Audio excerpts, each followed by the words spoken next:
इस कार्यक्रम के पुण्यार्जक हैं माता पिता श्रीमान रूपचंद जी जैन, श्रीमती कमला जैन, दिनेश जैन, रेखा जैन, दिवेश जैन, दिशा जैन, गंगवाल परिवार, प्रवासी मुंबई, निवासी ब्यावर।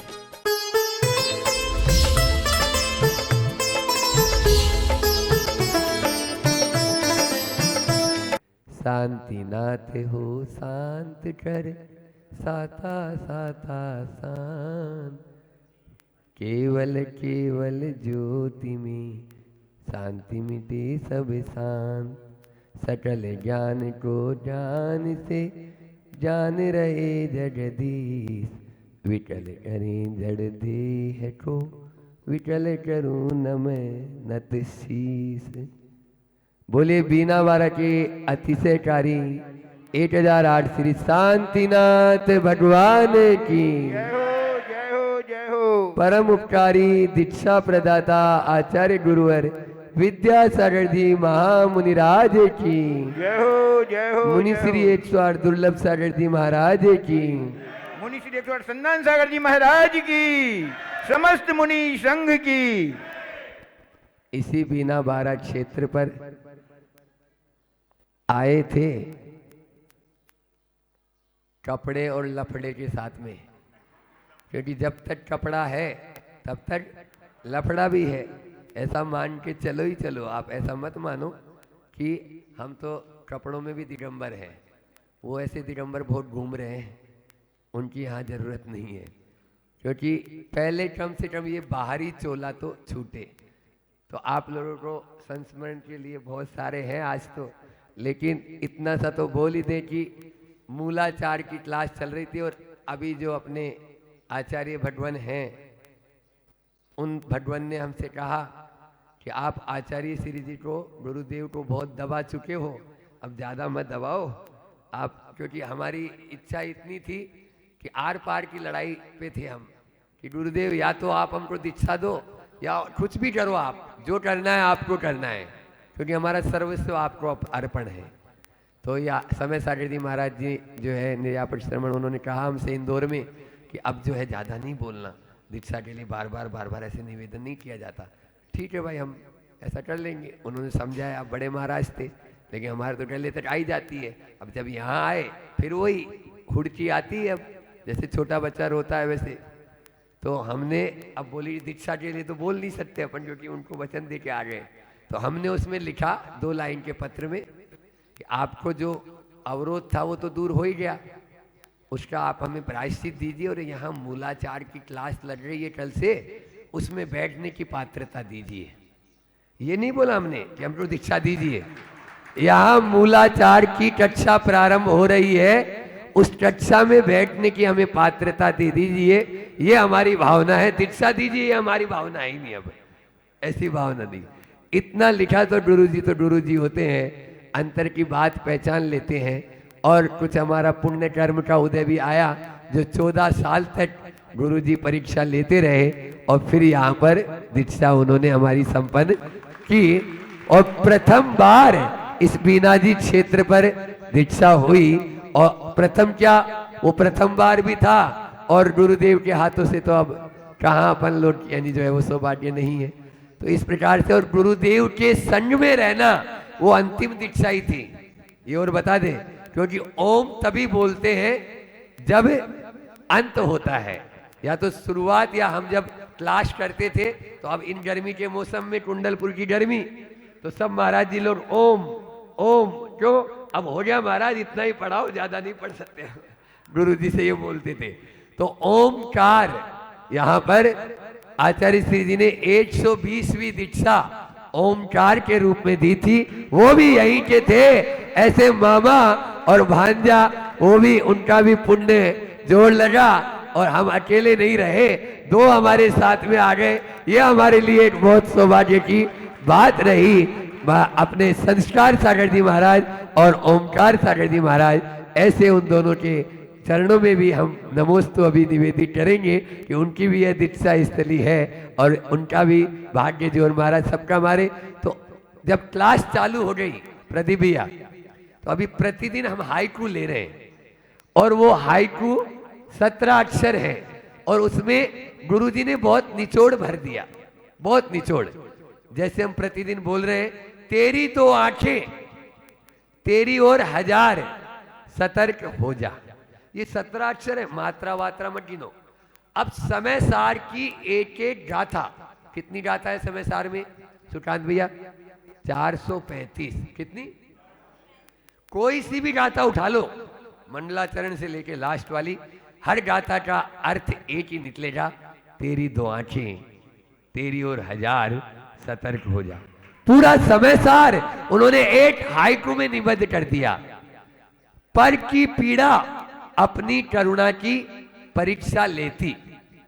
अब मूलाचार अलग से मत पढ़ो, श्रावकाचार, रत्नगंड श्रावकाचार की कोई सी भी कारिका ले लो, 150 कारिका में हर कारिका का अर्थ एक ही निकलेगा, पर की पीड़ा अपनी करुणा की परीक्षा।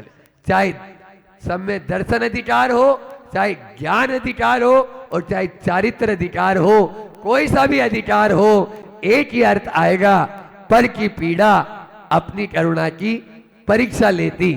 तो मूलाचार प्रदीप की क्लास हुई, प्रदीप भैया को पीछे मिली तो समझ गए थे मूलाचार प्रदीप है, मूलाचार नहीं लिए, मूलाचार प्रदीप लिए। मूलाचार अलग है और मूलाचार प्रदीप अलग है। तो मूलाचार प्रदीप की क्लास यहाँ पर, और ज्ञानार्णव, अध्यात्म में डूबने के लिए ज्ञानार्णव, और चर्या में डूबने के लिए या शुद्ध चर्या होने के लिए मूलाचार। हमारी 3 दीक्षाएं और शीतल सागर जी आदि 4 दीक्षाएं विदिशा वाले, उनका भी पहला बारी था, तो वो दोनों की क्लास यहाँ पर चालू हुई। तो हम साथ महाराज आगे बैठते थे अग्रिम टेबल पर, और योग सागर जी महाराज और ये सब फिर बैठते थे। अब वो गुरुदेव का उस समय, क्योंकि मुझे इनको पढ़ाना है, आप लोग तो 4-4 बार पढ़ चुके, 5-5 बार, इनको पहले आगे बैठाओ, तो ऐसे। और 4 महीने लगातार गुरु जी के टच में ही रहते थे ये लोग। तो देखिए उस समय शुरू में तीनों महाराज जी हम लोग। तो यहाँ पर जैसे ही क्लास चालू हुई, तो दूसरे दिन की बात है, शायद 3 तारीख की या 2 तारीख की, तीसरे दिन ही मुझे इशारा करते हुए बोलते हैं, सुनो हमने दीक्षा दी नहीं है, हमने दीक्षा दी नहीं है। ठीक है, हमने भी जी तो बोलना ही, हाउ बोलो, गुरु जी का एक फार्मूला है, और boss is always right. How महाराज, आपने दीक्षा दी नहीं, हमने ली है। आपने दीक्षा दी नहीं, हमने ली है। तो वो चीज आप लोगों को, जो अभी 16 तारीख को एक अतिशय घटित होने वाला है कुंडलपुर के बड़े बाबा के यहाँ, वो चीज आपको इस हाइकू के माध्यम से समझ में आ जाएगी। क्या चीज है? दीक्षा, ध्यान से सुन लेना, आचार्य श्री जी का हाइकू है, दीक्षा ली जाती, पद दिया जाता, सो यथा योग्य, सो यथा योग्य। ये 17 अक्षर के अंदर गुरुजी ने लिख दिया कि दीक्षा कभी भी दी नहीं जाती, ली जाती है, और पद लिया नहीं जाता, दिया जाता है। जैसे समय सागर जी महाराज हमेशा मना करते रहे कि मैं आचार्य नहीं बनना चाहता, एक बार भी नहीं, वो निर्यापक श्रमण बनने के लिए तैयार नहीं थे। ललितपुर की घटना, हम वहीं थे साक्षी, बोले हमें कुछ नहीं चाहिए, आप चाहिए बस हमको, और आप ही आचार्य रहेंगे, हमारे श्वास श्वास तक दूसरा आचार्य नहीं होगा, आप केवल आचार्य रहेंगे। और वही हुआ कि उन्होंने अंतिम श्वास तक अपने आचार्य जो है, कोई अब ले रहा ही नहीं, तो भैया क्या लास्ट में भैया कि अब 3-4 दिन पहले, अब तो मुझे कोई ले और चाहे नहीं ले, मुझे तो जैसे ज्ञान सागर जी महाराज जी ने अपना पद छोड़कर समाधि की, वैसी समाधि मैं भी अपना करना चाहता हूं, और कोई अटैचमेंट नहीं किसी से भी। तो ये है, और आज पद के पीछे भाग रहे हैं। एग्रीमेंट के साथ दीक्षा होती है, आप हमको आचार्य बनाओ तो हम आपसे मुनि बनेंगे, बोलो। तो इसलिए ये जो गुरुदेव ने, और इसका दूसरा अर्थ भी है, मैंने दीक्षा ली नहीं, और ये भी था, अब ये मत बोलना कि मुझे गोदी ले लो। समय सीटर जी की वंदना चढ़ते हैं, उस समय आदमी जब चलना शुरू करता है तो बच्चा रूठ जाता है, मैं भी चलूंगा, रोने लग जाता है। हम भी रो रहे थे 14 साल से। तो आचार्य भगवान ने कह दिया अब ये मत बोलना कि मुझे गोदी में ले लो। थोड़ी 1 किलोमीटर चलेगा और उसके बाद में मेरे पाँव दर्द कर रहे, मेरे हाथ दर्द कर रहे, मेरा मूड पिरा रहा है। तो फिर आया जो था ऊपर, जैसे वो छोटा बच्चा रूठ जाता है ऐसे इधर भी भैया वही चीज है। अब रूठना उठना कुछ नहीं, अब चाहे सर फूटे या माथा, मैंने तेरी बाह पकड़ ली। अब चाहे रब रूठे या राजा, मैंने हंसकर हामी भर दी। यही होना चाहिए यहाँ तो। एक बार ये वन वे है। नाम पिक्चर देखी थी हमने कभी, नाम नाम, चिट्ठी आई है चिट्ठी आई है ना। उसमें वो ऊपर ले जाता है, इसका देखो प्लस पॉइंट है ये, ध्यान रख लेना। ऊपर लेके जाता है वो, और जब वो भारत लौटना चाहता है, तुम भारत नहीं लौट सकता, यदि भारत जाना चाहता है तो तेरी यहां से डेड बॉडी जा सकती है, जिंदा तो तुम भारत नहीं जा पाएगा। मैं भारत नहीं जाऊंगा, मेरे देश में नहीं जा पाऊंगा। जब उसको लगा कि मैं बहुत गलत काम कर रहा था इसलिए, तब वो ऊपर ले जाके बताता है, ये देख जैसे ये वन वे है वैसे ये भी वन वे है। एक बार आगे बढ़ गए, इसमें पीछे लौटने का कोई काम नहीं है। यह है मोक्ष मार्ग। दीक्षा दी जाती, दीक्षा ली जाती और पद दिया जाता, सो यथा योग्य। और हमारी दीक्षा के पहले ही एक और हाइकू बन गया था, आपको ये और बता दें, और वो भी हमारे नाम के ऊपर था, जो भी आपको बता दें कि अतिसंधान अनुसंधान नहीं। क्या बोला? अतिसंधान अनुसंधान नहीं, संधान साधो, संधान साधो, अपना निशाना सही दिशा में साधो। आज आदमी दौड़ रहा है, ये अतिसंधान है, अनुसंधान नहीं। सही दिशा में चलना अनुसंधान कहलाता है, और गलत दिशा में दौड़ना, दौड़ना भी अतिसंधान है। समझ में आ रहा है? हम कहते हैं बैलगाड़ी में चलो, लेकिन सही दिशा में चलो, मंजिल पर पहुंच जाओगे। हम सब मंजिल पर पहुंचेंगे तब जब अनुसंधान करेंगे। अनुसंधान करेंगे तो संधान साधने की जरूरत है, बस वही संधान साधो हम सब बने। पूज्य आचार्य भगवान ने इस बीना बारा पर केवल दीक्षाएं नहीं दी, लेकिन इस बीना बारा जी में मैंने जैसे अभी आपको बताया कि आचार्य श्री जी ने जो प्रथम निर्यापक श्रमण की घोषणा की वो की थी ललितपुर में, और द्वितीय निर्यापक श्रमण परम पूज्य योग सागर जी महाराज, वो जब यहाँ का पंच कल्याण हुआ था, भव्य और दिव्य पंच कल्याण, उस पंच कल्याण के दौरान किया। और तीसरी बात, एक बात और बताना चाह रहा था कि यहाँ पर प्रथम हथकरघा की स्थापना धनतेरस के दिन 2015 में यहीं पर हुई थी। हाँ, भैया लोगों की, तो वो प्रथम हथकरघा यहीं खुला था। फिर इसके बाद में सारे हथकरघा केंद्र खुले। आचार्य भगवान ने जो है, जब हम लोग जंगल जा रहे थे इधर, तो जंगल जा रहे थे तो हुआ ऐसा कि वहाँ पर, यहाँ बरसात में केंचुए बहुत ज़्यादा हो जाते हैं, तो हम गुरुजी के साथ ही जाते थे। गुरुजी बोले आज अपन गौशाला में जंगल चलेंगे, गौशाला में चले गए। अब 3-4 दिन बाद में एक महाराज जी आए और उन्होंने प्रायश्चित लिया। महाराज जी हम उधर जंगल गए थे और उस दिन बहुत पानी था और गए, तो गुरुजी ने उनको तो दिया ही, और साथ में ही बोला कि उस दिन जंगल कौन कौन उधर गया था, सब बताओ।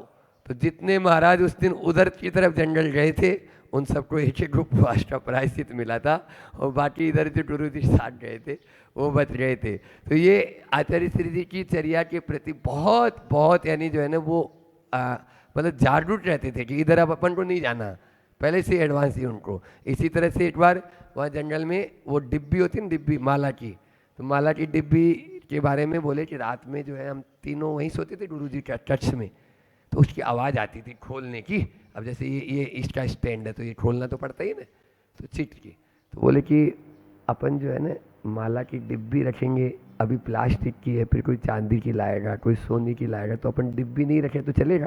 मैंने बोला डिब्बी क्या माला ही उठा देंगे? तो वो बोले नहीं नहीं, उन दोनों को भी बोल देना, और आप भी जो है ना माला अपनी पीछे में रख लो, माला को ऐसे, डिब्बी को भी मत रखो। तब से फिर डिब्बी का हमने त्याग ही कर दिया।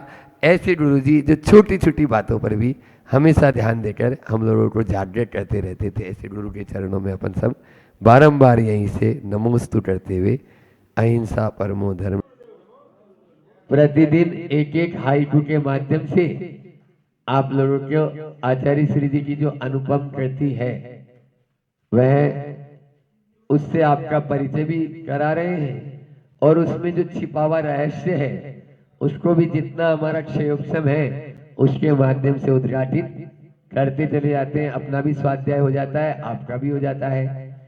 आचार्य श्री जी ने लगभग 650 हाइकू दिए जिनके माध्यम से गागर में सागर भर दिया। समझ में आ रहा है? सागर आने वाला है, लेकिन ये वाला सागर तो खारा है, उनका सागर मीठा है। और ऐसा है जो एक बार उस सागर में डुबकी लगा लेता है कभी बाहर आने का मन ही उसका नहीं करता है। ये विद्या सागर का सागर है। इस सागर में जो डुबकी लगा लेगा वह कभी भी बाहर आने का भाव रखेगा ही नहीं, क्योंकि बाहर में तपन है, भीतर में तपन नहीं।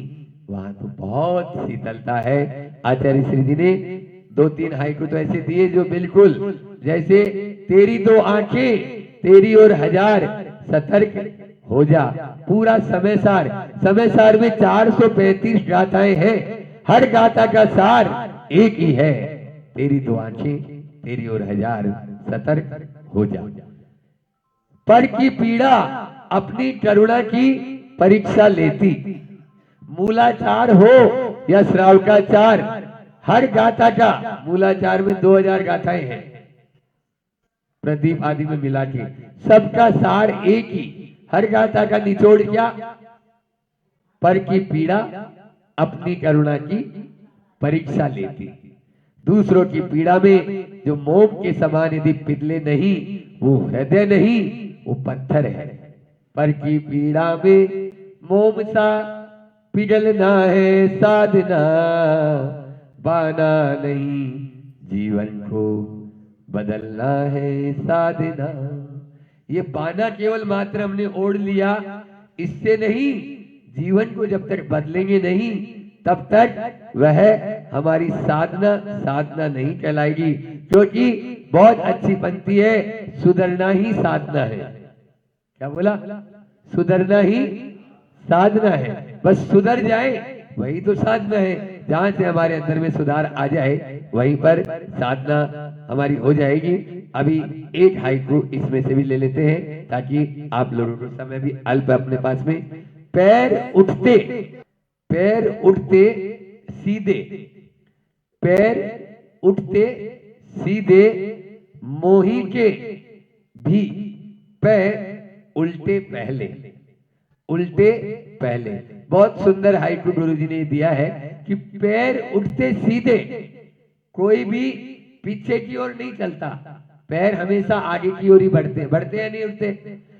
मोही जीव है, उसके पैर भी आगे ही बढ़ेंगे, लेकिन पैर उल्टे पहले उठेंगे। गुरुजी ने कहा, किसी ने पूछा कि गुरुजी धर्म की बहुत संक्षेप में परिभाषा बता दो, मेरे पास ज्यादा समय नहीं है। बोले जिधर तेरा मुंह है उधर पीठ कर ले, और जिधर पीठ है उधर मुंह कर ले।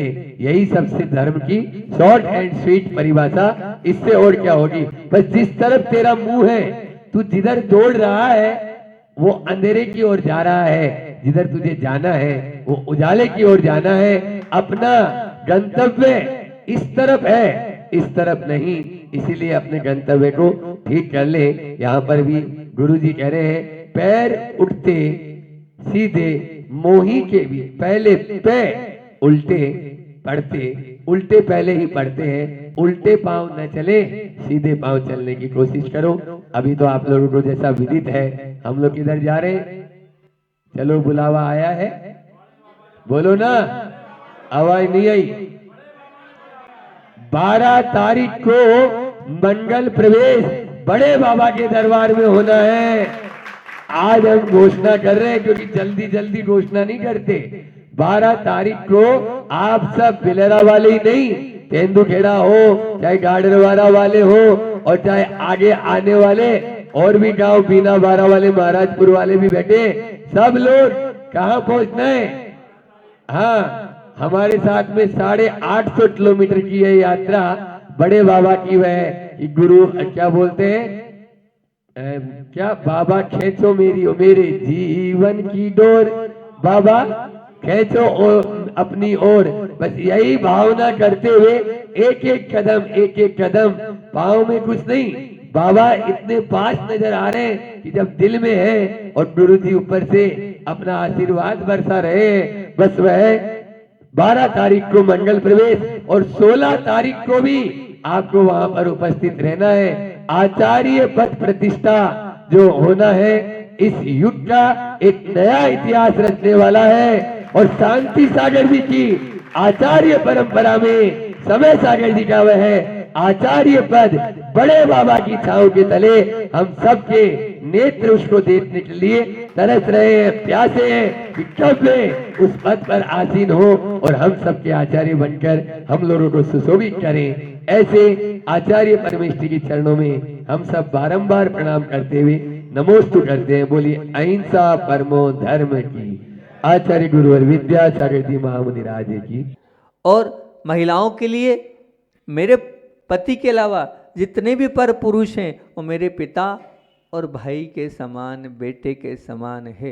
इतना नियम ले लेना तो वास्तविकता में ये जो हमने यहाँ पर ब्रह्मचर्य की ये जो इतनी 8, 7, 8, 10 दिन की प्रवचन श्रृंखला करिए और सार्थक हो जाएगी। ये मैं भावना आप लोगों के बीच में रख रहा हूँ। अगर ये हो जाए तो इतना कायसर कर लेना कि नहीं, चाहे जो हो जाए पिता और भाई, माँ और बहन के समान हमारा ये रिश्ता रहेगा। क्योंकि ध्यान रखना, एक छोटी सी आपकी गलती, आपकी अपवित्रता, आपके अंदर का वो पाप, वो कहाँ से कहाँ पहुँचा देता है। मैं एक बहुत पुराना आपके बीच में रख रहा हूँ कि 3000 वर्ष, जब बहुत पुरानी बात है, वो आपके बीच में रख रहा हूँ कि क्या होती है छोटी सी विकारी दृष्टि, और विकारी दृष्टि से कहाँ से व्यक्ति कहाँ पहुँच जाता है, कहाँ तो वो आसमान में है और वो कहाँ नीचे गिर जाता है। थोड़ी सी छोटी सी विकारी दृष्टि। क्योंकि पूर्व में क्या हुआ करता था कि जो सामान्य लोग होते हैं उनके पास विद्याएँ, रिद्धियाँ, सिद्धि होती थी। तो एक ऐसे ही महात्मा थे, और वो जो थे वो कहाँ थे, तो बोले मगध देश के, मगधेश्वर कि जहाँ मगध देश, उसकी नदी के पास एक जंगल में एक झोपड़ी में रहते थे। वो रहते थे तो जो मगधेश्वर थे वो जो है उनके बड़े भक्त थे, और वो उन्हें बड़े सम्मान के साथ अपने महल में आहार भोजन के लिए बुलाते थे कि आपको आना पड़ेगा। और वो भी बड़े राजा के निवेदन पर आते थे। अब वो काय से आते थे, तो उनके पास विद्या थी उन महात्मा संत के पास। वो विद्या कौन सी थी? आकाशगामिनी विद्या। सामान्य से श्रावक को भी हो सकती है आकाशगामिनी विद्या, कोई बहुत बड़ी बात नहीं है आकाशगामिनी विद्या करने में। आज हमारा शरीर, हमारा सहनन, हमारे अंदर विशुद्धि नहीं है, इसलिए हमें नहीं हो पा रही है। ये तो कोई बहुत बड़ी चीज़ नहीं है। मंत्र फेरा, अभी भी मूलाचार्य में आज चल रहा था प्रकरण कि साधुओं के पास ऐसे ऐसे मंत्र होते थे कि वो देते थे, बोले एक पाठित, मतलब एक बार पढ़ोगे और सिद्ध मंत्र, बोले इससे अगर आप आहार ग्रहण करोगे तो वो उत्पादन दोष चल रहा है आज प्रकरण आहार का, उत्पादन दोष साधु के लगे। तो ऐसे ऐसे मंत्र हुआ करते थे जिनके माध्यम से सब कुछ होता था। तो ऐसी आकाशगामिनी विद्या का भी मंत्र होता था, वो उनको सिद्ध था। और वो उस विद्या के माध्यम से वो कभी भी ऐसे नहीं कि गाड़ी या रथ में चल रहे हैं, पैदल आ रहे हो। जब भी राजा के पास आना होता था, राजा का निवेदन पहुंचता था, तो वो उस आकाशगामिनी विद्या के माध्यम से महल में जाते थे और भोजन करते थे। बड़ी आओ भगत, बड़ा आदर सत्कार उनका हुआ करता था। और वो जब आते थे तो बिल्कुल विनय से पूरा का पूरा वहाँ पर खड़े रहते थे सब लोग, और राजा उनको बहुत चाव के साथ, भक्ति के साथ उनको भोजन कराता था। पुनः वो जाते थे। एक बार की बात है कि राजा साहब को जाना पड़ा दूसरे देश में, और वो अपनी राजमहल में सभी लोगों को बोल गए कि भैया वो आएंगे और आने के बाद आपको जो है अच्छे से उनको भोजन कराना है। और हुआ यही। और अपनी राजकुमारी से भी बोल दिया, बेटा मैं नहीं हूँ और राजकुमार है नहीं, राजकुमार कोई था नहीं। और जब राजकुमार नहीं था तो राजकुमारी को वो निवेदन करके चले गए कि अब वो आएंगे अच्छे से करना। वो राजकुमारी बहुत सुंदर थी, इतनी सुंदर कि जो राजकुमारी को देख ले मंत्र मुग्ध हो जाए। अब जब आए तो उनका नाम था उदराम, मतलब आगम की घटना आपके बीच में रख रहा हूँ। पार्श्वनाथ भगवान के काल की ये घटना है। और ये जो पार्श्वनाथ भगवान के अश्वसेन जो पिताजी थे, उनके समय की ये घटना है। अब वो जब आए तो कहीं दृष्टि उस राजकुमारी पे पड़ गई। अभी सिर्फ दृष्टि पड़ी है और मन थोड़ा विकृत हो गया, और जैसे ही मन विकृत हुआ, मन में दृष्टि खराब हुई, अंदर की सृष्टि बदल गई, अंदर की जो भावनाएं बदल गई। और जब वो भावना बदली तो क्या हुआ, उस जरा सी विकारी दृष्टि ने क्या किया, उस अपवित्रता ने क्या किया, अब वो उड़ना चाह रहे हैं, लेकिन वो आकाशगामी विद्या समाप्त, चली गई विद्या। अभी कुछ किया नहीं, मात्र गलत भावना से देखा भरे, उस देखने भर से सब कुछ समाप्त हो गया, वो विद्या समाप्त हो गई। आप विचार करना, जरा सा विचार करने में, अब वो विचार करने लगे क्या करना है, क्या करना है, क्या करना है। अब जा नहीं पा रहे हैं तो उन्होंने झूठा प्रदर्शन किया, आज मुझे पूरे नगर वालों को दर्शन देते हुए जाना है, इसलिए पद विहार करते हुए जाऊंगा। लेकिन पद विहार क्या, वो तो दृष्टि खराब थी, इसलिए अंदर की सृष्टि बदल गई। अब ध्यान रखना, जरा से में वो विद्या चले जाती है। और आप चाहते हो कि हमारे घर में लक्ष्मी आए, हमारे घर में सुख शांति आए, वो सुख शांति और लक्ष्मी का अगर वास करना चाहते हो, वो अगर अपने घर में लाना चाहते हो, तो थोड़ी सी भी विकारी दृष्टि नहीं होना चाहिए, थोड़ी सी भी मन में अपवित्रता नहीं होना चाहिए। अगर वो मन की अपवित्रता अगर आपके घर में आ गई तो आपका सब कुछ समाप्त हो जाएगा। ये मान के चलना, सब कुछ अगर समाप्त नहीं करना है तो मन को आपको बहुत संयमित रखना पड़ेगा। क्योंकि ध्यान रखना कि एक वास्तविकता आपके बीच में रखता हूँ कि कड़वाहट करेले का दुर्गुण नहीं, वो दुर्गुण नहीं है। कड़वाहट करेले का दुर्गुण नहीं है, वो उसका स्वभाव है, वो उसका स्वभाव है। दुर्गंध विष्ठा का दुर्गुण नहीं है। विष्ठा का दुर्गुण जो है, मतलब यानी कि उसकी जो दुर्गंध आती है ना, वो विष्ठा का दुर्गुण नहीं है। तो फिर क्या है, जो दुर्गंध आती है वो दुर्गुण नहीं तो क्या है, वो उसका स्वभाव है। उष्णता आग का दुर्गुण नहीं है, वो क्या है, वो उसका स्वभाव है। उसी प्रकार अतृप्ति मन का दुर्गुण नहीं है, ये उसका स्वभाव है। अतृप्ति ये मन का दुर्गुण नहीं है, ये मन का स्वभाव है। और स्वभाव तर्क गोचरो ना, आचार्य भगवंत वीरसेन स्वामी कहते हैं कि स्वभाव तर्क का गोचर नहीं है, उसको हम बदल नहीं सकते हैं, तो उसको हम परिवर्तित नहीं कर सकते हैं। तो स्वभाव को आप चुनौती नहीं दे सकते हैं, स्वभाव में आप कोई परिवर्तन नहीं कर सकते हैं। इसका अर्थ यही है कि अतृप्त रहने का मन का स्वभाव है, उसको याद रखना है। और दो क्षेत्रों में वो कभी भी तृप्त नहीं होने वाला, 3 काल में तृप्त नहीं होने वाला। वो दोनों क्षेत्र आपको बता दे रहा हूँ, और आप भी स्वीकार करेंगे कि हाँ महाराज जी बिल्कुल आप सत्य बोल रहे हो कि ये 2 क्षेत्र में मन कभी तृप्त नहीं होता है, कितना ही कुछ कर लो वो तृप्त नहीं होता। एक तो होता है धन का क्षेत्र और एक होता है वासना का क्षेत्र। इन 2 क्षेत्रों में मन न कभी तृप्त हुआ है न कभी तृप्त होगा, ये मान के चलना बिल्कुल निश्चित बात है। वो चलता ही चला जाएगा, धन के लिए वो मरता ही चला जाएगा, कितना उसी में लगता ही चलेगा। जितना आए उतना कम लगता है वो धन, कितना भी आ जाए आप संतुष्ट नहीं होते हो। कोई भी हुआ आज तक संतुष्ट, बताओ 10,000 की बिक्री भी हुई तो आपको कम लगती है और सामने वाले की ज़्यादा लगती है, कभी संतुष्ट नहीं होता। ऐसी वासना से भी मन जो है वो विजाति देह के प्रति कभी संतुष्ट होने वाला नहीं है। ये लोभ और काम के क्षेत्र, ये वासना के क्षेत्र, ऐसे दोनों क्षेत्र हैं। ये दोनों ऐसे तत्व हैं, प्राप्ति कितनी भी प्राप्ति होने के बाद भी, वो उपभोग के बाद भी मन संतुष्ट नहीं होता है। इसलिए निर्णय आपको करना है, आपको निर्णय लेना पड़ेगा, आपको नीति के द्वारा और सदाचार के द्वारा और अपने काम को नियंत्रित करना पड़ेगा। अपने जीवन को पशुवत आपको नहीं बनाना है। तो ध्यान रखना, लोभ, पहली बात तो आप लोभ और वासना का शरीर इतना बड़ा है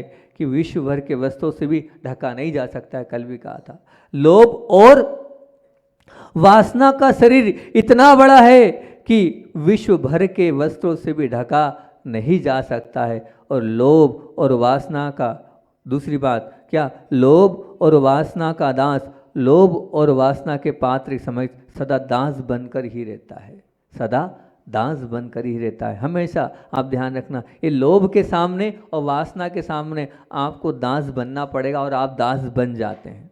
बनते हैं कि नहीं बताओ? बिल्कुल निश्चित तौर से आप दास बन जाते हैं, लेकिन आप मालिक हैं, लेकिन दोनों के आगे आप दास बन जाते हैं। बहुत ऐसी आपसे एक महत्वपूर्ण प्रश्न पूछ रहा हूँ आपसे मैं, शरीर जब मजबूत हो, शरीर जब कैसा हो, मजबूत हो, बलशाली हो, और तब मन कमजोर, शरीर तो बलशाली है लेकिन मन कमजोर है, तो उस समय दुखों को स्वीकार करने के लिए वो तैयार नहीं होता है। अरे जब शरीर मजबूत है, शरीर आपका मजबूत है, दुखों को स्वीकार कर लेना चाहिए ना, लेकिन क्यों नहीं? क्योंकि मन जो है वो कमजोर है। शरीर तो मजबूत है लेकिन मन कमजोर है, इसलिए आप दुखों को स्वीकार करने के लिए तैयार नहीं। परंतु स्वस्थ, बहुत काम की बात बोल रहा हूँ, स्वस्थ या अस्वस्थ शरीर में अगर आपकी लोभ से ग्रस्त हैं या वासना से ग्रस्त हैं, तो आप ये मान के चलना आपके जीवन में कौन कौन से दोष आपको अपनाने नहीं पड़ेंगे, आप उन कौन कौन से दोषों के लिए तैयार नहीं होंगे, कहा नहीं जा सकता। बहुत बड़ा प्रश्न है कि शरीर मजबूत है, मन कमज़ोर है, तो आप दुख को स्वीकार करने के लिए तैयार नहीं हो, दुख आपके लिए अच्छे नहीं लग रहे हैं, दुख को आप एक्सेप्ट नहीं कर रहे हो। लेकिन जब मन में वासना हो और जब में मन में लोभ बैठा हो, तो मन में दोष और लोभ के चक्कर में न जाने कितने दोषों को आपको अपनाना पड़ता है। दोषों का घर है, दोषों का कुंड है, दोषों का साम्राज्य है, क्या? वासना और लोभ।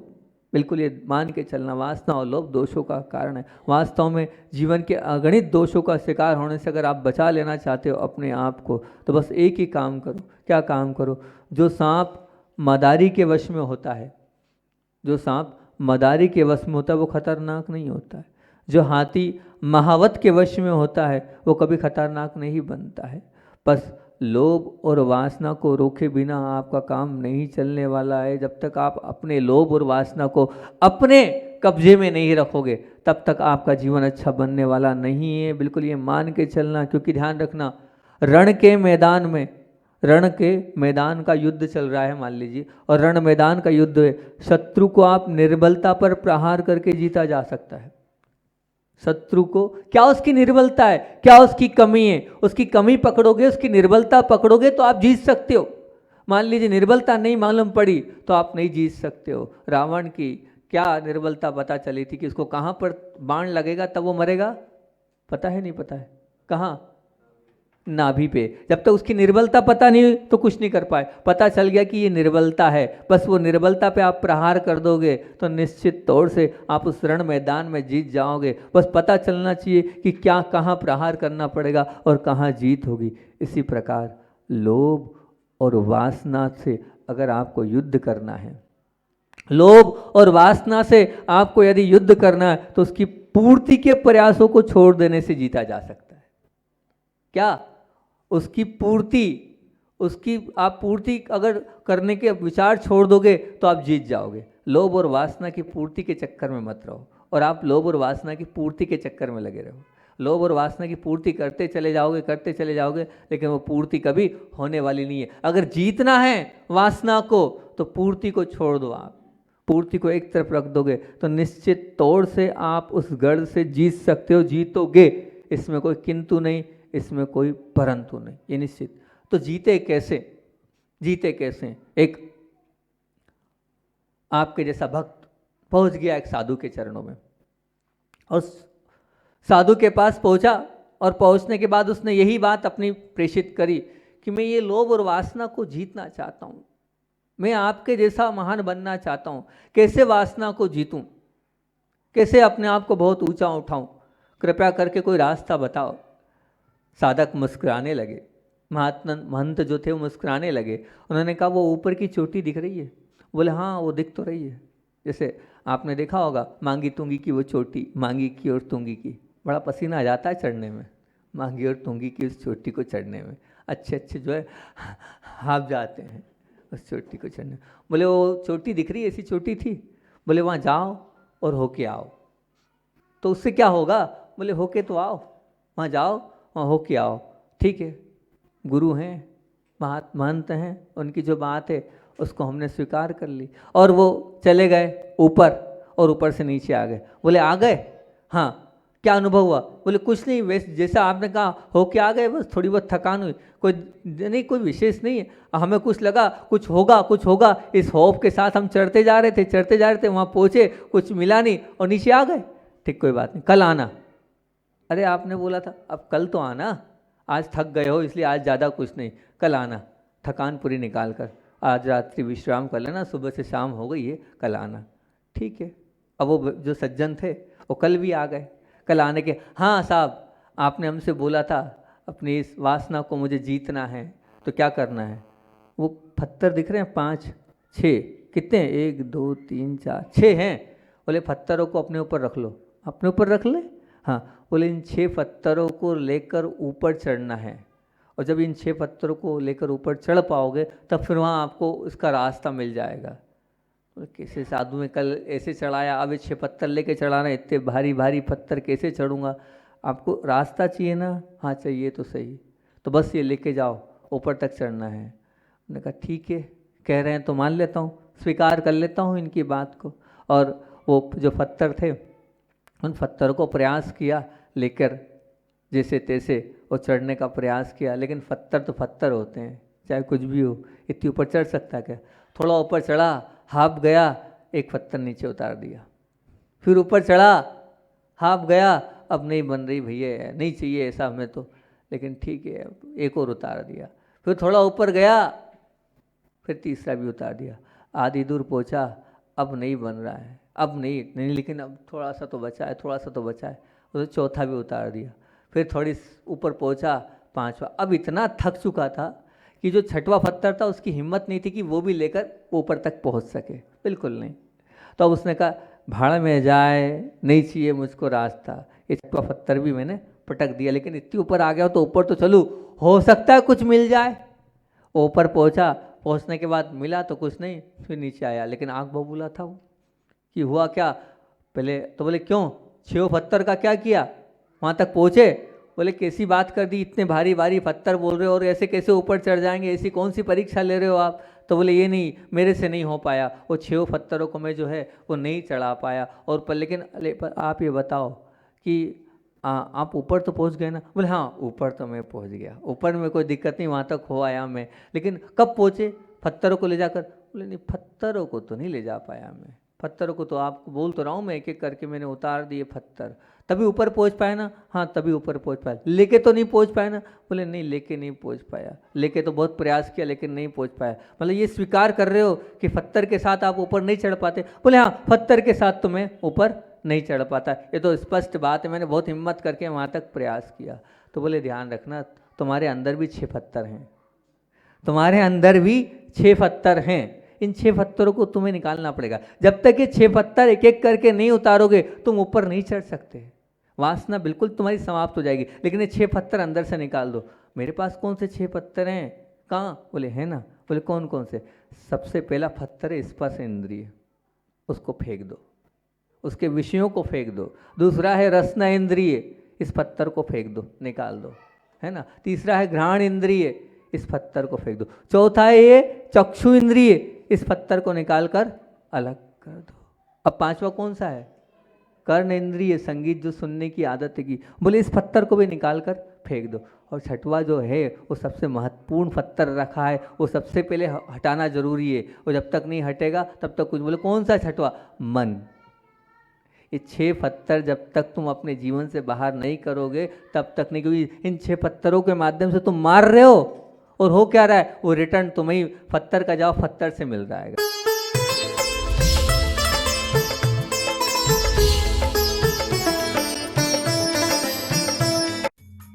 इस कार्यक्रम के पुण्यार्जक थे माता पिता श्रीमान रूपचंद जी जैन, श्रीमती कमला जैन, दिनेश जैन, रेखा जैन, दिवेश जैन, दिशा जैन, गंगवाल परिवार। प्रवासी मुंबई निवासी